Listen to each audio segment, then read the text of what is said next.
ஊழலில் உச்சக்கட்டமாக செய்ததில் 2-3 துறையில் அதுக்கு பேர் சேகர் பாபு உட்காந்து இதில் கோயிலுக்கு லிஃப்ட் போட்டார். சுவாமிமலை கோயிலுக்கு 20 பேர் கொண்ட 2 லிஃப்ட், பட்ஜெட் 3,45,000 போர்டு வச்சாரு. 2 வருஷம் கழிச்சு அங்கே போட்ட லிஃப்ட் 13 பேர் கொண்ட லிஃப்ட், செலவு 345. ஒரு லிஃப்ட் 30 லட்சம்னா 60 லட்சம். இவங்க எழுதின கணக்கு 3,45,000.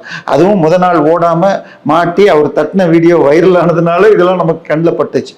ஸோ இது மாதிரி 60,000 ரூபா பொருள், 60 லட்சம் ரூபா பொருள் 3.5 கோடின்னா இதெல்லாம் எந்த அளவுக்கு இதில் வரும்னு தெரியாது.